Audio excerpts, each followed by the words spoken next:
Aplicada, cujo tema é a economia digital. Daremos início, a partir de agora, à sessão científica 1 de economia regional. Esta sessão é dedicada às apresentações de pesquisa desenvolvidas por alunos e ex-alunos do Departamento de Economia da Universidade Federal da Bahia. Eu sou Nana Pereira, aluna do mestrado em Economia Aplicada pela UFBA, e serei a mediadora desta sessão, juntamente com a colega Raquel Coelho, doutoranda em Economia Aplicada pela UFBA.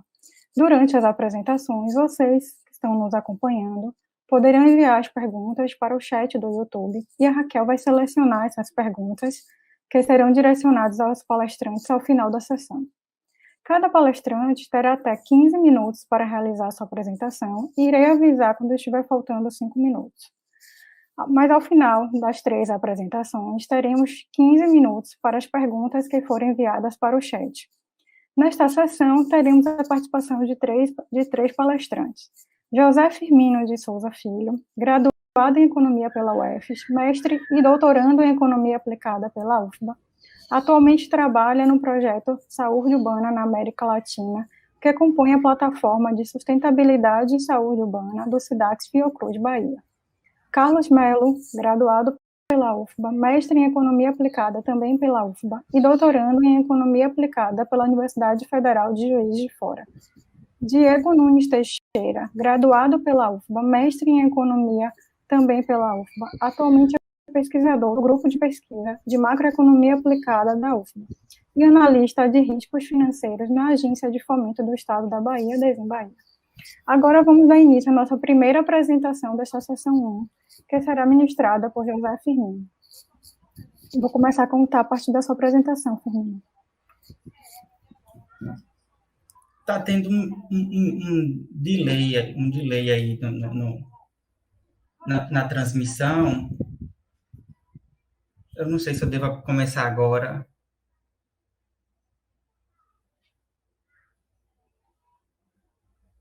Nana? Pessoal da CEI está aí? Não? Consegue ouvir? Eu estou conseguindo te ouvir. Pode voltar para transmitir? Você fez o compartilhamento da sua apresentação? Isso. Aí eu dou continuidade, então, né? Pronto, pode começar. Pronto. Você está vendo a tela? Não estou vendo a sua tela. Mas eu acho que está transmitindo, mas aí eu não sei se a gente dá continuidade vamos dar continuidade. Pronto, então tá bom. Vou começar a contabilizar aqui. Tá ok, então vou começar. Boa tarde, pessoal. Meu nome é José Firmino, eu sou doutorando em Economia pela Universidade Federal da Bahia e a gente vai começar aqui, né, a sessão 1 nesse momento, a sessão de Economia Regional. Eu vou apresentar o trabalho intitulado Uma Análise da Interdependência Regional da Renda dentro do Arranjo Populacional de Salvador e no restante do estado da Bahia. Essa é uma pesquisa, né, que engloba na primeira pesquisa, né, que engloba uma série de trabalhos, de artigos que faz parte da agenda desses pesquisadores, né, do professor Gervásio, o Rodrigo Cerqueira, eu e o Daniel Carvalho. Enfim, a gente começou no ano passado essa agenda de pesquisa e vamos dar continuidade por algum tempo ainda. Enfim, vou introduzir de uma maneira mais ampla, né, alocando a questão equitativa da renda na Bahia, né, como da renda como um todo, como um grande desafio socioeconômico, em que formulações de políticas públicas com foco no crescimento econômico e, ao mesmo tempo, na amenização das desigualdades, né, é um objeto de pesquisa complexa e cada vez mais relevante, tanto no Brasil quanto nesse cenário mais amplo internacional, e pesquisas recentes apontam que ganhos de renda das populações mais pobres estão diminuindo e o índice de Gini voltou a aumentar, né, até antes, né, da pandemia. O objeto nesse sentido seria a Bahia, né, nesse contexto mais amplo de estudo sobre desigualdade de renda, distribuição equitativa da renda, em que, como o Urandi apresentou anteriormente, 50% do PIB do estado está concentrado em 2 regiões metropolitanas, a região metropolitana de Salvador e a região metropolitana de Feira, sendo que apenas o município de Salvador, né, concentra cerca de 22% da renda. outras características do estado da Bahia, como o Urandi colocou no começo da apresentação do fórum, né, que a participação do PIB nacional é cerca de 4%.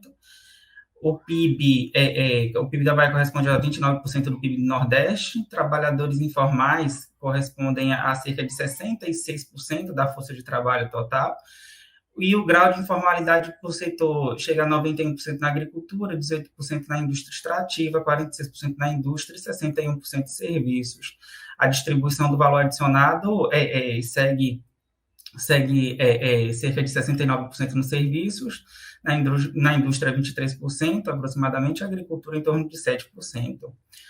No que se refere aos arranjos populacionais da Bahia, o Estado possui 8 arranjos populacionais, né, definidos pelo IBGE, é uma quantidade pequena de arranjos populacionais, né, e sinaliza já uma baixa integração entre as cidades e as regiões do Estado, e a diferença entre arranjo populacional e região metropolitana é que, enquanto a definição, né, de região metropolitana possui uma concepção um tanto quanto política, o arranjo populacional já é estabelecido, né, por critérios de integração entre municípios, medidos principalmente por movimentos pendulares de trabalho, estudo e também a questão, né, da contiguidade, né, da mancha urbana que vai de uma cidade até outra.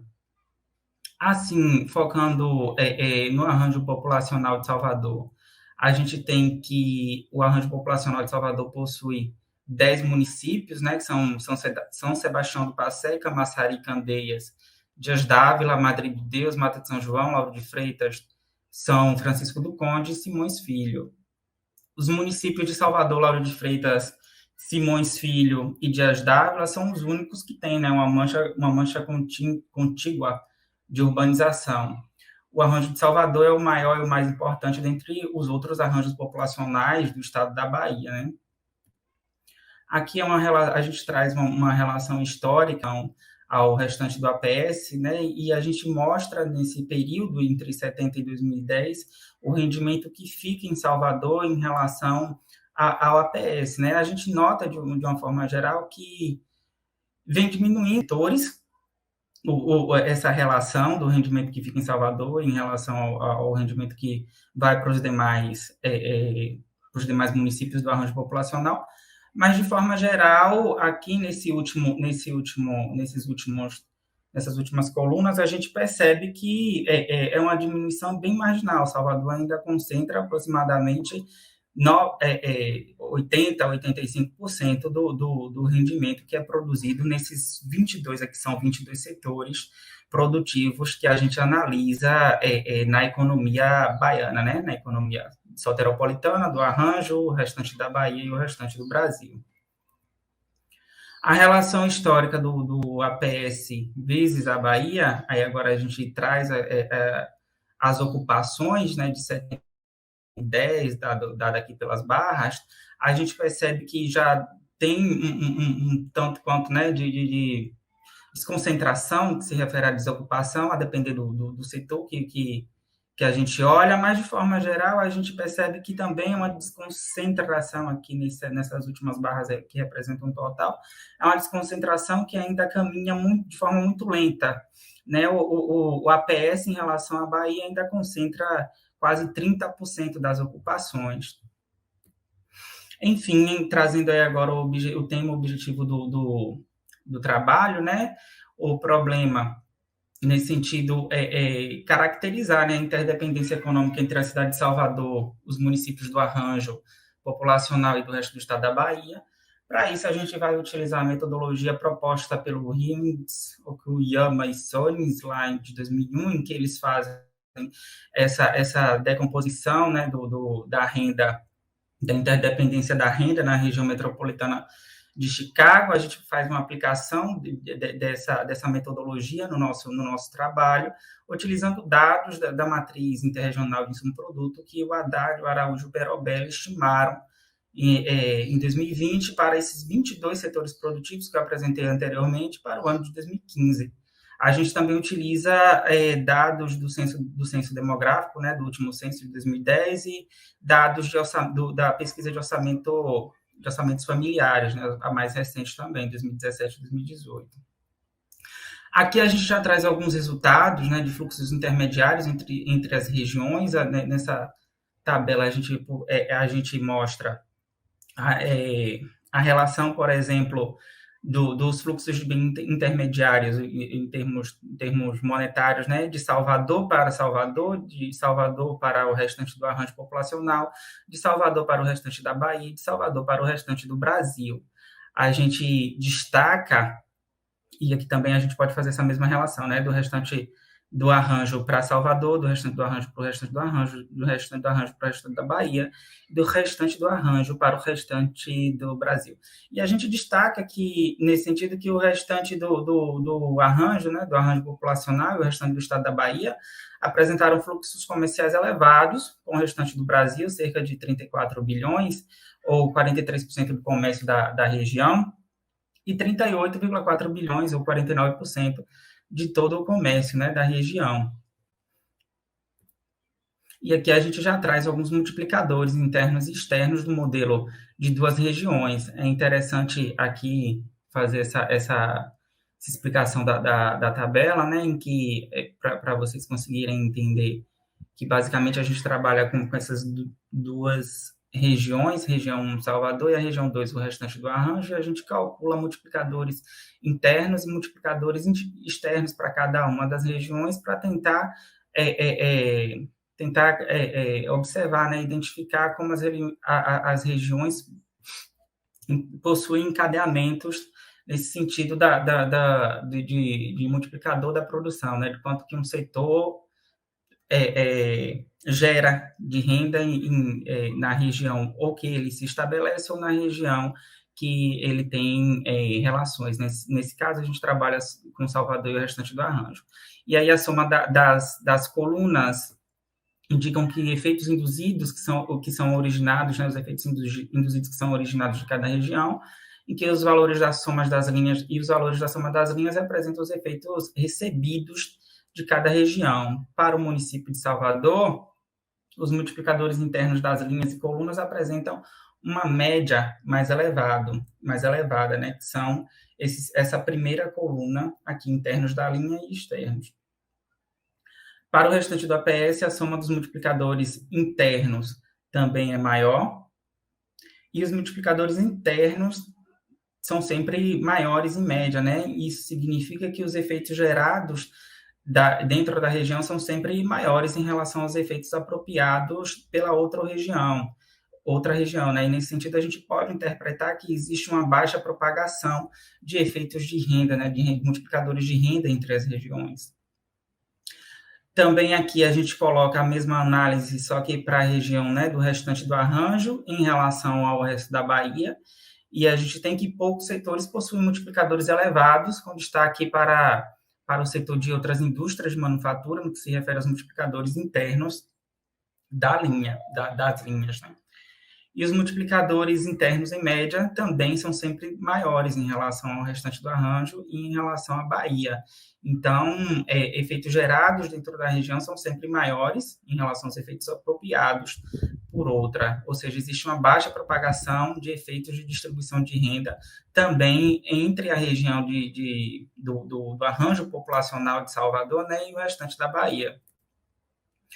Os fluxos de comutação e renda, né, o deslocamento de trabalhadores entre uma região e outra, aqui a gente pode interpretar da mesma forma que a gente interpretou as tabelas anteriores, e a gente destaca que cerca de 10% dos trabalhadores do APS têm ocupações na capital do estado, e 4% dos trabalhadores de Salvador possuem algum vínculo, né, empregatício nos demais municípios do APS. E aqui os nossos resultados principais, né, relativos aos multiplicadores interrelacionais da renda, a gente destaca que os resultados, né, apontam que transferir R$1 de renda para o primeiro décimo da renda de Salvador, que são o percentual mais pobre, né, de Salvador, gera cerca de R$2, né, na própria cidade de Salvador, e cerca de 36 centavos para as famílias do Restante do Arranjo e 33 centavos de incremento de renda das famílias no resto da Bahia. Esses valores são esses valores da primeira coluna que eu destaco aqui nessa primeira coluna. A gente dividiu a população de Salvador, Restante do Arranjo e Bahia e Brasil em décimos, né, de renda. E esses valores estão representados aqui. A gente tem que eu destaquei aqui esse valor de 2,9 esse 3,09, né? Porque a gente diminui um, que é o efeito direto induzido, então a gente diminui um, que é o efeito da transferência, né? E o efeito líquido é 2,9, e nos demais a gente não diminui, porque são efeitos indiretos. E essa última linha também que eu coloco é que é importante destacar, né, que mesmo essa transferência de renda para o primeiro décimo, para os mais pobres das regiões, isso significa que a apropriação do último decil, que é o decil mais rico, é maior. Então, o efeito multiplicador para a economia como um todo, de transferência de renda, né, para a população mais pobre, é positivo, mas, de uma forma geral, o decil mais abastado da população captura, né, esse efeito multiplicador. E aqui a gente tem o resto do arranjo populacional em relação à primeira, esse primeiro grupo de colunas é Salvador, o segundo é o restante do arranjo, o terceiro é a Bahia. A gente não colocou o resto do Brasil porque os efeitos, tanto de Salvador ou APS para o restante do Brasil são pequenos, né? Então, a gente tem que transferir R$1 de renda para o primeiro décimo da renda mais pobre do APS e gera cerca de 1,92, né, de R$1,92 de renda adicional para o décimo mais pobre do resto do arranjo e cerca de 1,75 para o décimo mais pobre do resto da Bahia. E a mesma estrutura, né, de distribuição de renda que a gente tem lá de Salvador para o APS, de Salvador para Salvador, Salvador para APS, Salvador para Bahia, a gente também destaca aqui, né, no restante do APS para Salvador, do APS para APS e do APS para Bahia. Então, as considerações finais são que poucos setores produtivos participam de forma vigorosa do comércio interindustrial entre Salvador e o resto do arranjo, tal como entre o arranjo e o restante da Bahia. As análises dos multiplicadores de renda interrelacional mostram que as transferências para as famílias de fora da capital, especialmente as menos abastadas, têm o poder de gerar maiores ganhos, né, para a economia do Estado, e, no entanto, esses efeitos induzidos acabam sendo maiores para as famílias mais abastadas, de Salvador, assim como nas demais regiões também, né? E essa estrutura de distribuição interregional da renda reforça as desigualdades locais e regionais dentro do Estado da Bahia. Basicamente, era essa a mensagem que eu tinha para passar. Nana, você está aí? Estou sim, estou lhe ouvindo. Obrigada, Firmino, pela apresentação, e vamos dar sequência. Vamos ter na sequência a próxima apresentação com Carlos Melo. Boa tarde a todos. Então, o trabalho que eu vou apresentar é um trabalho bem preliminar sobre o impacto econômico da saída da Ford de Camaçari, na Bahia, né? A gente fez uma análise interregional de insumo-produto. Os colegas Jefferson Pereira, Luiz Pedro, Maria Vitória, Moisés Rocha e o professor Fernando Perobelli, da Universidade Federal de Juiz de Fora. E aí vocês podem estar se perguntando por que alunos de doutorado de Juiz de Fora estão interessados em fazer essa análise, né? Eu fiz a graduação e o mestrado aqui no programa de pós-graduação da Universidade Federal da Bahia, e a gente fazendo uma breve avaliação, a gente verificou que tinha um trabalho já para o estado de São Paulo, para analisar esse impacto, e a gente verificou também que a CEI, através do Rodrigo Cerqueira, fez um ótimo trabalho, uma análise técnica, iniciando uma avaliação sobre essa saída. E a gente, há cerca de um mês e meio, a gente decidiu se aprofundar em relação a isso, aprofundar a pesquisa em relação a isso, né? Então, a estrutura da apresentação, ela está em introdução, objetivo, caracterização da economia de Camaçari, revisão da literatura, metodologia e base de dados, estatística descritiva, resultados preliminares e consideração finais. É interessante ressaltar que a gente fez uma caracterização da economia de Camaçari, principalmente porque o efeito que a gente vai encontrar vai ser um efeito muito maior em relação à região metropolitana do que em relação a Salvador, né? E eu vou discutir isso um pouco mais para frente. Então, todo mundo lembra, né, que em janeiro foi anunciada a saída da Ford, tanto em São Paulo, no Ceará e aqui na Bahia, em Camaçari. A gente está fazendo uma análise a partir de uma matriz de insumo-produto do arranjo populacional de Salvador, com base no trabalho calculado pelo Radar et al. De 2021, e a gente faz uma extração do setor 4, do setor de máquinas e equipamentos. Como assim? Eu vou falar de uma forma bem tranquila e simples para também para o público da graduação e para o público que não tem muito conhecimento de matriz de insumo-produto. Né? A gente fez uma extração hipotética. E se você analisa a matriz de insumo-produto, você tem vários setores. Em vez da gente retirar totalmente, a gente fez uma extração hipotética em relação ao setor 4 de máquinas e equipamentos.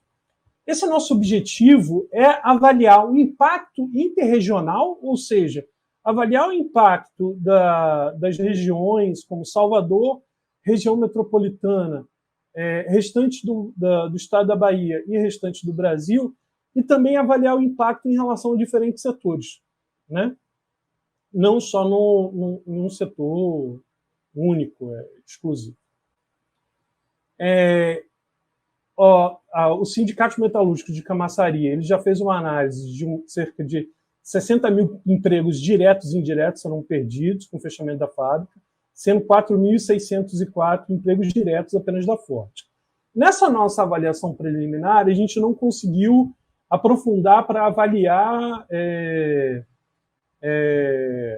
definindo ao certo essa quantidade de empregos e também avaliar a questão da renda, que serão passos seguintes do nosso trabalho, né? Mas o objetivo do trabalho é estimar o impacto econômico da saída da Ford do estado da Bahia, como eu já falei, dada a importância da fabricação e geração de empregos diretos e indiretos. Segundo a tabela de recursos e usos do estado da Bahia para o ano de 2012, o município de Camaçari é responsável por 2,4% do total do produto global da economia, do VBP. É importante ressaltar essa sigla, VBP, porque na nossa análise preliminar a gente encontrou informações interessantes em relação a ela, né? Responde por cerca de 9% das exportações totais da Bahia, é responsável pela arrecadação de 10% do ICMS do Estado e para o emprego de 0,2% da mão de obra formal. Dentro do grupo 291 da Senai, fabricação de automóveis, caminhonetes utilitários, onde a atividade principal da Ford está inclusa, né? Empregava cerca de 1.283 trabalhadores em 2019. Mas esse número aí ele pode dar uma variada a depender da perspectiva que você for analisar. Isso representa cerca de 2,61% dos empregos informais de Camaçari. Então, eu falei no início que a nossa caracterização inicial ia ser em relação a Camaçari, né? O interessante desse trabalho é fazer uma análise comparando o impacto em diferentes aspectos e em diferentes regiões, né? Para quem é de Salvador, sabe que uma grande parte dos funcionários, principalmente os funcionários com cargo mais alto, tinham uma renda mais alta, moravam na região, não moravam em Camaçari, moravam em Salvador e se deslocavam para Camaçari, né? Então, mas apesar disso, foi interessante observar que o impacto em Salvador ele não foi tão grande quanto a gente imaginava. A gente sabe que Salvador possui uma característica de ser uma economia muito voltada para serviços, né? Mas na nossa análise preliminar, o impacto em relação a Salvador foi muito diluído, né? E o impacto na R2, na região metropolitana restante, que não se configura com Salvador, Salvador não está incluída, são os outros municípios da região metropolitana, o impacto foi muito grande. Por isso a gente resolveu destacar algumas características em relação principalmente a Camaçari. Então, eu vou ser muito sintético em relação à revisão da literatura teórica, né?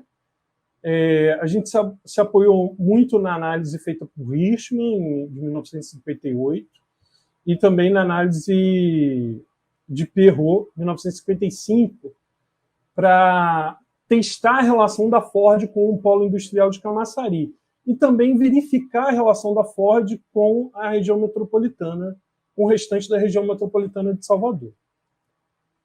Né? Em relação a essa primeira figura, essa figura é interessante, que a gente pode destacar algumas coisas interessantes que eu já havia comentado, né?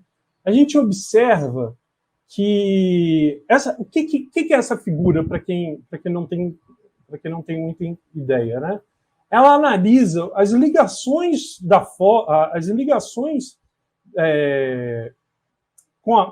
num contexto em que a Ford está inserida, as ligações com o setor produtivo, com a indústria, para frente e para trás no arranjo populacional de Salvador. Então, a gente consegue observar que a máquinas e equipamentos, que é aquele setor 4 que eu comecei a falar no começo da apresentação, ele está aqui, né, próximo a essa linha, que é o encontro da relação de dependente da oferta intersetorial, independente da oferta, não é fortemente conectado com os outros setores, né? Então, aí a gente já começa a observar, né, isso, de certa forma, em relação ao setor de máquinas e equipamentos, já era um pouco esperado, né? Ela tem uma ligação forte para trás em relação aos outros setores, em algum dos outros setores, ou seja, em relação a demandar produtos, demandar bens, demandar serviços, mas ela não tinha uma conexão forte em relação à oferta, né? Ela tinha em relação à demanda e não à oferta de produtos e de serviços, né? Essa é uma relação em relação ao arranjo populacional de Salvador, né? Agora, essa análise a gente já faz por uma ligação para frente e para trás do arranjo populacional para o restante do arranjo populacional de Salvador, né? Ou seja, para a região metropolitana de Salvador, retirando Salvador dos outros municípios. E a gente pode observar que aqui o setor 4, que tem um peso enorme da Ford, ele tem uma relação de dependência da oferta intersetorial muito alta, né? E isso já dá um pouco do indicativo do que a gente encontrou em relação ao VBP, né?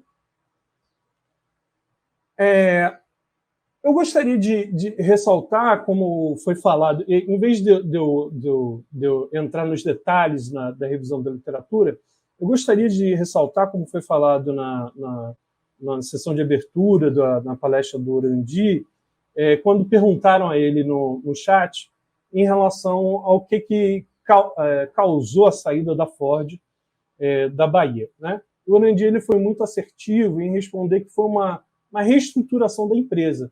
E essa reestruturação da empresa ela pode ser observada em outros países, né? E outros centros de pesquisa também vão analisar esse impacto, né, em relação à saída da Ford, né? É interessante ressaltar que a gente ainda não encontrou muitos trabalhos, né, acerca dessa temática em outros países, né?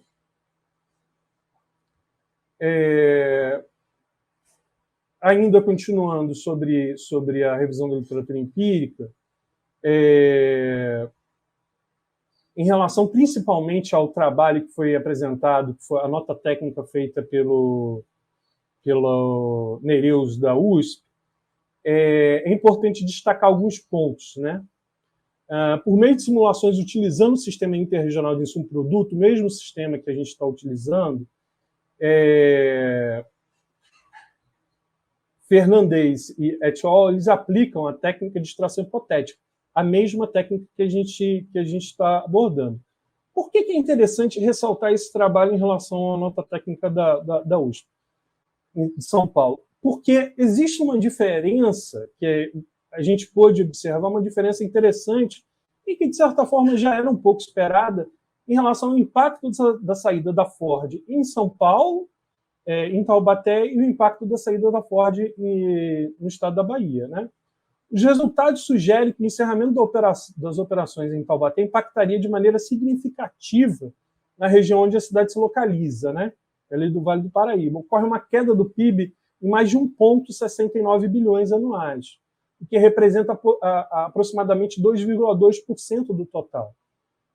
Esse resultado que foi observado lá, ele representa a capilaridade do impacto que teve, né? E isso a gente não vai observar em relação ao nosso estudo aqui, que ainda é um estudo muito preliminar, né? Eu vou passar essa análise. Qualquer coisa depois, se alguém tiver alguma dúvida, pode mandar um e-mail que eu retiro em relação à revisão da literatura empírica. Também vou passar aqui por causa da questão do tempo. Aqui tem um ponto interessante, foi a análise, a nota técnica feita pelo Rodrigo Cerqueira, da SEI, né? Foi muito importante para ajudar a gente nos nossos primeiros passos, né? Na nota técnica, por meio de uma extração hipotética total do setor de automóveis e peças para veículos de matriz sobre produtos estaduais, a SEI, eles encontraram resultados que indicam uma queda na economia de 3% ao ano, né? Essa redução no produto global da economia tem um potencial para reduzir a riqueza gerada no Estado no valor adicional de 2% ao ano, algo em torno de 3,5%. 2 minutos, viu, para finalizar a apresentação. Tá, ok. Então, partindo, né, o método foi um método, como eu já comentei, de um modelo interregional de um subproduto. O modelo seminal foi desenvolvido por Leontiev, né? Se depois alguém tiver alguma dúvida, pode mandar um e-mail, eu tiro em relação ao método. Os dados foram da RAIS de 2019. Sim, aqui tem umas estatísticas descritivas, mas eu vou pular por causa do tempo. Qualquer coisa eu discuto nas questões. Mas esses resultados, em relação à variação do VBP, eles são importantes, né? São resultados muito preliminares, mas eles dão um indicativo de uma queda de 0,33 do valor bruto produto em relação a R1. Aí a gente vê que no restante da região metropolitana a queda foi de menos 9,84%, né? Menos 9,84% em relação ao restante. Já em relação ao restante do estado, esse impacto ele se dilui, né? Ele se dilui a menos 0,19%, né? Em relação ao VBP. Essa é uma análise bem preliminar, mas ela já dá um indicativo interessante para a continuidade do nosso trabalho, né? Eu vou encerrar aqui por causa do tempo, mas qualquer dúvida, se não ficou alguma coisa clara, eu vou tirar durante as questões, as perguntas. Muito obrigado, boa tarde. Obrigada, Carlos. E vamos dar sequência à apresentação com a palestra de Diego Teixeira. Pode começar, Diego, por favor. Obrigado, Nana. Boa tarde, pessoal. Vou começar minha apresentação, que é a respeito do programa de microcrédito do Estado da Bahia, que é o Cred Bahia. Então, como o Urandir falou, o Firmino também destacou, né, que o Estado também é bastante concentrado. Então, tanto em produto, como também no mercado de crédito. Então, o mercado de crédito também é muito concentrado na região metropolitana.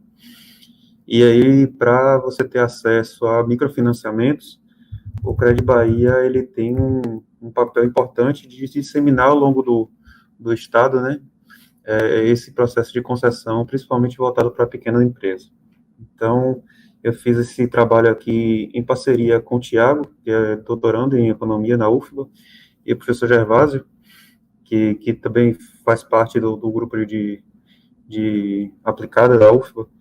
E aí eu vou começar, primeiro slide, apresentando o programa, né?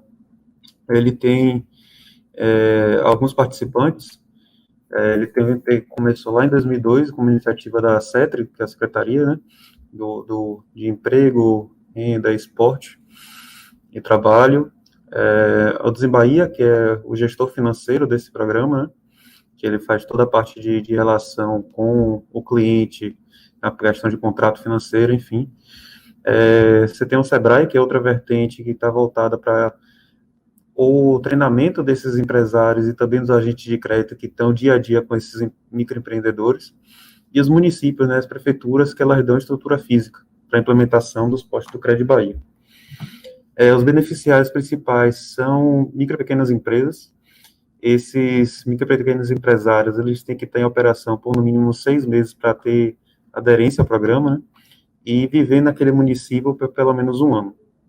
É importante destacar que esse programa de microcrédito, ele não tem diferenciação de gênero, discriminação, né, e nem diferenciação de taxa de juros para entrada no programa. Essa próxima tabela aqui diz respeito à evolução do programa em si, né? Ele começou lá em 2002 com apenas 5 municípios, e aí você vai vendo a evolução, que você tem um limite máximo de em torno de R$ 5.000, e você tinha uma taxa de juros de 1,8 por mês, e aí você foi galgando mais prefeituras, novas prefeituras foram entrando, aderindo ao programa, e você começou a liberar um pouco mais, o limite também aumentou, né? E aí lá em 2014, que foi o ápice do programa, né, com 163 municípios, você chegou a emprestar cerca de R$ 54 milhões. É uma taxa bem próxima a 0,4, 0,3 de financiamento mensal. Em 2019, que é o ano final que a gente tem de informação, a gente chegou a 41 milhões de empréstimos deflacionados, né? Aqui, em relação, um dos mais importantes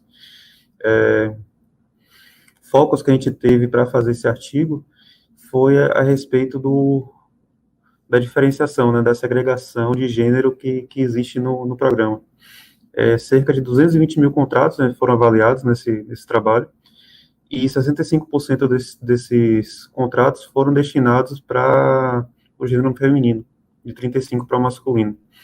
E quando fomos verificar a questão de default desses contratos por sexo, o sexo feminino ela tem um default menor, 12,7%, em relação ao masculino, 16%. Então, esse foi uma das informações que eu conversei tanto com o Gervásio e com o Tiago para a gente fazer esse estudo, para a gente avaliar esse gap, né, entre gênero para avaliar o default nas operações. E aí, diante desse questionamento que nós tivemos, saiu o artigo que é para fazer esse tipo de mensuração. Então, o objetivo do artigo é mensurar essa diferenciação de gênero no programa do Cred Bahia, e além de considerar o próprio gênero, né, nós também consideramos a estrutura da economia local e do mercado de trabalho local, para avaliar essa diferenciação de gênero.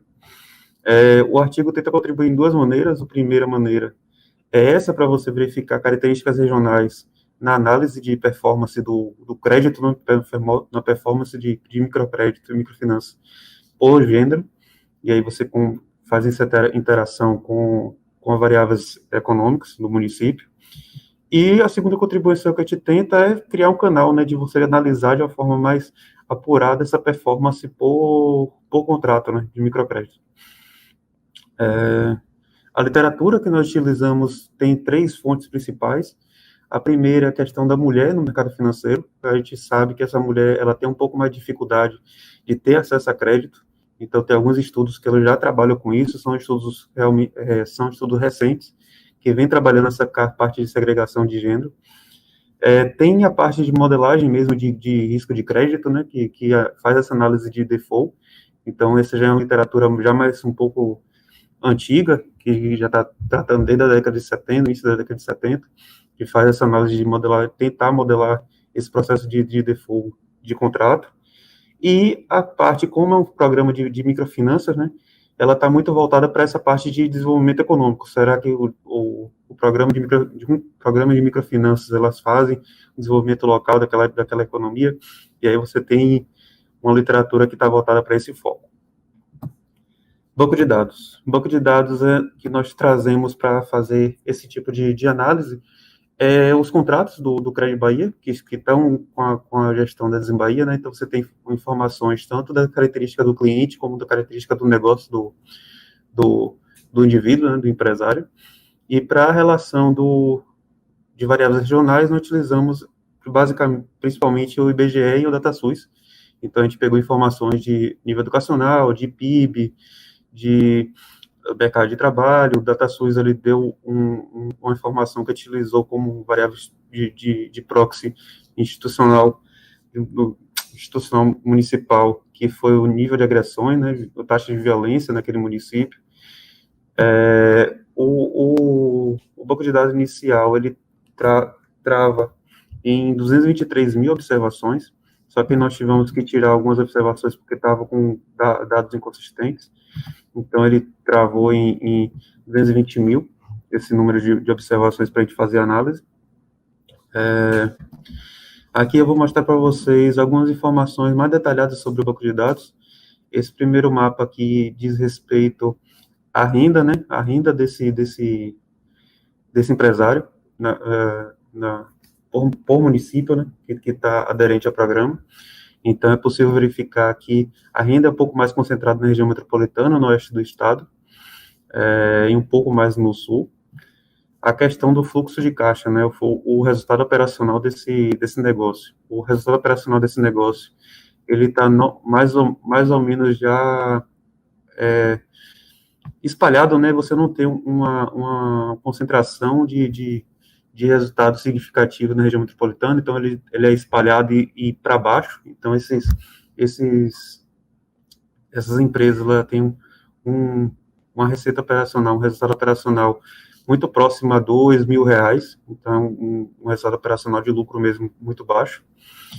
Entretanto, quando nós verificamos a questão do contrato, né, se eles têm alguma dificuldade de pagamento, normalmente eles pagam em dia. Então, é um indicativo que eles pagam em dia ou antecipado. A consideração maior é nesse pagamento em dia, porque é sabido que como você não tem um acesso tão fácil a crédito, eles ficam com medo de perder esse tipo de financiamento, então eles pagam em dia por causa do comparativo de outras taxas de financiamento. Os modelos econômicos que nós estimamos aqui são, o primeiro que a gente trata para a taxa de default, né?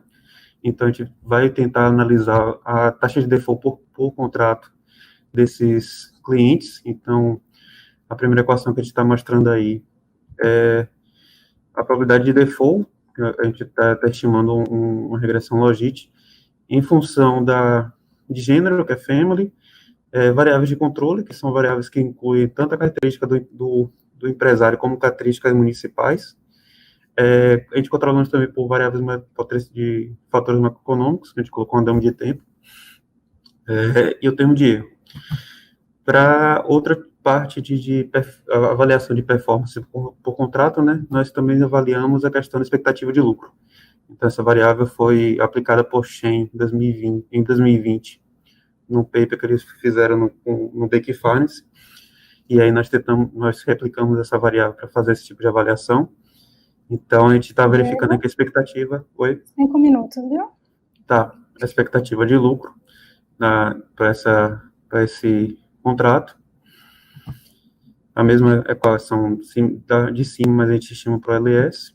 Expectativa de perda, da mesma forma, mas a gente avalia em cima do contrato amortizado, então, o quanto de parcelas já foram amortizadas, e a gente faz uma regressão no PLS também para fazer essa verificação, e a taxa de repagamento, que é menos a equação acima do LGD. Vou mostrar aqui os resultados. Os resultados que nós encontramos são os seguintes. As mulheres, ela têm uma capacidade de menor risco de default do que homens. Elas têm uma expectativa de lucro maior do que homens. Elas têm uma associação menor de expectativa de perda desses contratos, e elas têm uma taxa de repagamento maior.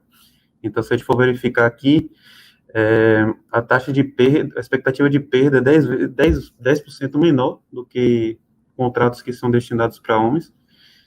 Expectativa de lucro maior, como já tinha dito. E aí nós mostramos aqui que nós controlamos tanto características da empresa, como também por características de município, e esse resultado não se alterou.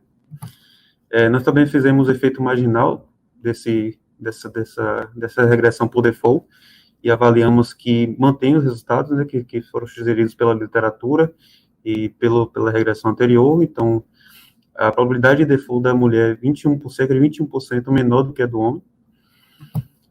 Fizemos também a regressão para diferentes cortes, tanto para questões do indivíduo como para questões regionais, e conseguimos avaliar que mulheres que são mais velhas e casadas, elas tinham uma taxa de default menor. Também fizemos essa segmentação por faixa etária. A faixa etária entre 18 e 25 anos, ela apresentou um aumento de default em relação ao homem, um aumento de default e uma menor taxa de repagamento, mas quando a gente vai para faixas maiores de idade, ele retorna para os resultados similares. Também fizemos o próprio Psicomet para fazer o pareamento entre 1, 2, 3, 4, 5 contratos para fazer esse tipo de avaliação, e também encontramos resultado similar. A mulher, ela tem uma capacidade de default menor do que o homem, tem expectativa de lucro maior, expectativa de perda menor e a taxa de repagamento maior. Também fizemos um teste para fazer se tinha ocultação de viés, e esse teste deu que não tem esse viés, então é possível sugerir que os resultados são confiáveis. Fizemos também estimação de variável instrumental, que nós utilizamos a IVGenda, que é a relação entre o mercado, a força do emprego formal de mulheres em relação ao emprego formal de homens por município. E aí o que foi que a gente verificou? Que quando você tem uma participação maior da mulher no mercado de trabalho no município formal, no mercado de trabalho formal do município, essa mulher, ela aplica menos para o microcrédito. Então, o desenvolvimento daquele mercado de trabalho favorece ao não ela entrar nesse nível de querer pegar um financiamento para quase se sustentar, né? É um financiamento quase para você se manter aquele ritmo de atividade. E quando nós verificamos o IV Probit, que são a coluna 3 e 4, não deu resultado significativo da variável de gênero. Entretanto, quando nós avaliamos a expectativa de lucro, ela se mantém um resultado interessante, né, que ela ratifica que você existe uma expectativa de lucro maior em relação ao homem, e para a expectativa de perda e para a taxa de repagamento, nós não tivemos esse resultado significativo. Então, uma forma de evoluir no futuro essas estimações. Conclusão, os resultados são importantes para expandir o problema de microcrédito. Os resultados mostram que você tem uma influência da dinâmica econômica no local para influenciar na capacidade de pagamento do programa, principalmente para a mulher. E é um importante resultado para você melhorar o programa no futuro, né? Você avaliar, será que no futuro você começa a ter umas taxas diferenciadas a depender do risco do financiamento, ou você dá um processo de liberação um pouco diferente do que a gente está fazendo hoje em dia. Aqui a parte de referências, e seria mais ou menos isso. Muito obrigado. Obrigada, Diego, pela sua apresentação. E, dando continuidade, faríamos a rodada de perguntas. Só que dessa vez a gente vai reduzir um pouco por conta do tempo, né? Extrapolou aí por conta dos problemas técnicos. Então, vamos fazer pela ordem de sequência de apresentação. A primeira apresentação foi de Firmino, então vamos fazer a pergunta para ele. O que fazer para melhorar a distribuição interpessoal da renda no longo prazo? Firmino? Olá, boa tarde. Eu caí aqui, mas voltei. Tranquilo. Certo. Então, o que fazer para melhorar a distribuição interpessoal da renda no longo prazo? Eu estava observando, né, a pergunta no chat lá do YouTube. Eu acho que é uma pergunta bem complexa, né? Enfim, acho que perpassa, não tem uma resposta exata, mas eu acredito que perpassa por questões políticas, né? Questões políticas de cooperação entre agentes públicos, agentes privados, né? Porque, veja, é um problema, né? Como eu coloquei no início da apresentação, é um problema de ordem mundial, né? Não é um problema que acomete apenas a Salvador, a Bahia. A gente, em alguma medida, sofre um pouco mais por conta da volatilidade, né? Das questões econômicas de Salvador, né? Da estrutura de produção da Bahia e de Salvador, mas perpassa por questões políticas, né, complexas. Eu acredito que é essencial, né, mexer na renda dos que ganham mais, né, taxar, né, de forma progressiva quem ganha mais, para, nesse sentido, melhorar a questão tributária também, e acho que é uma coordenação, né, política que vá nesse sentido do trabalho, que passe também pelo campo da educação, né, da cultura, e melhore a renda no longo prazo, né, de forma consistente no longo prazo das famílias. Ok, obrigada, Firmino. Próxima pergunta para Carlos Melo. A partir dessa análise preliminar, é possível constatar se o impacto da saída da Ford teve um grande efeito para os outros setores da economia baiana? Vocês estão me ouvindo? Sim, Carlos, pode falar. Então, teve um impacto significativo em alguns setores, alguns outros setores, mas ele não se desencadeou como se tem a partir de uma visão de senso comum, né? Você teve um impacto em relação a máquinas e equipamentos muito significativo na região, na R2, que é a região metropolitana, tirando Salvador, né? Você tem um impacto muito significativo, principalmente em Camaçari. Você consegue observar um percentual, um percentual interessante em relação a Salvador, mas também não foi nada tão significativo. E esse impacto em relação ao restante do estado da Bahia, ele se dilui porque é uma empresa que ela não é muito bem capilarizada, ela não era muito bem capitalizada em relação à economia do estado. Então, tem um impacto grande, mas, ao mesmo tempo, ele é muito intenso e específico em relação a um ponto, né? A uma região. Eu vi a pergunta do Jefferson, eu achei muito interessante, que tem a ver com essa questão com essa pergunta que você levantou. Ele perguntou em relação se é interessante ou não atrair uma empresa como a Ford através de estímulos fiscais e tal. É importante destacar que a Ford ela veio para cá com um incentivo muito forte, acho que não estou lembrando agora se é 2000, 2001, que era o governo do César Borges, né, numa disputa com o estado do Rio Grande do Sul, a Bahia acabou conseguindo esses incentivos. Essa pergunta é uma pergunta muito aberta, subjetiva para eu responder aqui rápido em 3 minutos. Mas eu gostaria de ressaltar um ponto. Esse é um ponto, o próximo ponto do nosso trabalho, um dos próximos pontos do nosso trabalho, é analisar realmente se foi interessante ou não. Né? Analisar se esse incentivo fiscal dado lá no começo e que perdurou por um pouco, se ele foi interessante, fazer essa conta, né? Para verificar se ele foi interessante ou não. Né? Se o ganho foi maior para o Estado ou não, né? Considerando os incentivos fiscais dados. Ok, obrigada, Carlos. Vamos à última pergunta com Diego Teixeira. Para Diego Teixeira, é a seguinte: foram feitos testes de robustez do modelo? Sim, foram feitos testes de robustez. Não quis apresentar por causa do tempo, né, que não daria, mas nós fizemos sim, retirada de outlier do banco de dados. Às vezes a gente verificou na estatística descritiva que tinha alguns problemas nas pontas, né, das pontas longas da distribuição, tinha alguns outliers, a gente retirou e estimou novamente tudo, para ver se tinha algum problema de resultado.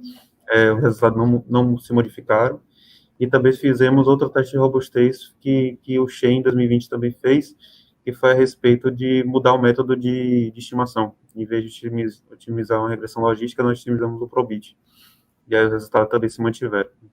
Então, foram esses 2 testes de robustez que nós fizemos até o momento no artigo. Ok, obrigada. Então, chegamos ao nosso horário de encerramento, né?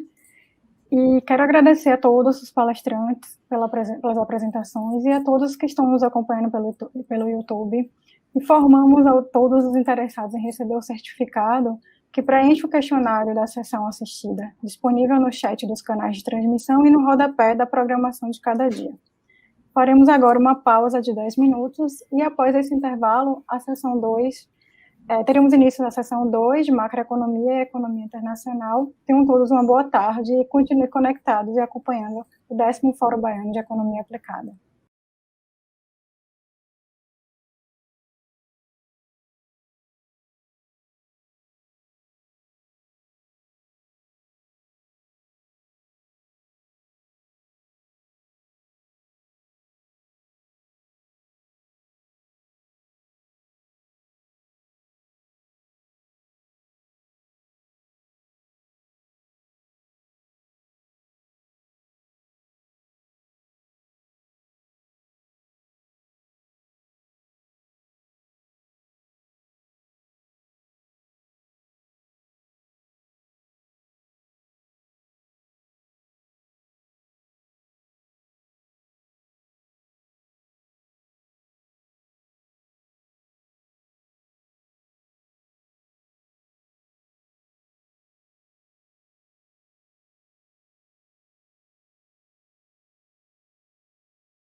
Obrigado.